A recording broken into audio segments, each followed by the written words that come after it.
কারণ জ্বর উইটা গেলে দেখবা সবাই তোমার ওষুধ খাওয়াইব, কিন্তু তোমার কাছে ভাল লাগে না।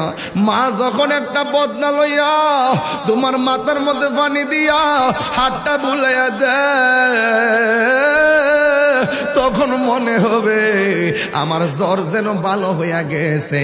আর বাপটা যখন ঘর থেকে বাইরিয়া যাইব, পুত্রী বিদেশ যাইবি, টাকার দরকার আমি আনতেছি, বাপটা বাইরিয়া গেলে অনেক আশা জাগে অন্তরে, অনেক ভালোবাসা জাগে অন্তরে।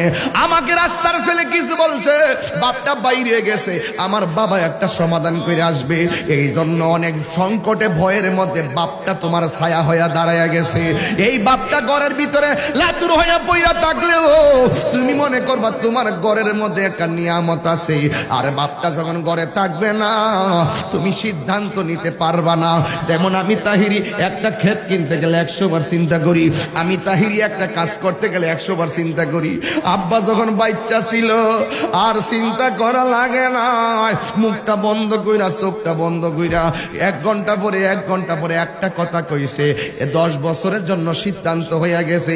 আজকে খারিয়া এক কথা কই, বই আর এক কথা কই, বাপটা নাই সিদ্ধান্ত নিতে পারি না। ও আমার ব্রাহ্মণ পাড়ার বাবারা, কিন্তু একটাই কথা, ওই বাপটা বাড়ির মধ্যে যে খাটের মধ্যে শুইতো, এখন খাটের জায়গায় কাঠ আছে, দরজার জায়গায় দরজা আছে। বিলাল রে, আমি তোরে কইয়া দিয়া যায়, এখন বাপটা আছে যেমনই হোক তোর বাপ আছে, এখন মা আছে যেমনই হোক তোমার মা আছে। একদিন যখন দুইটা লোকের একটা লোকরে হারাইয়া ফালাইবা, ও আমার রুহুল আমিন সাহার, মা বাবা হারাইলে বোঝা যায় মা বাবা কেমন সম্পদ।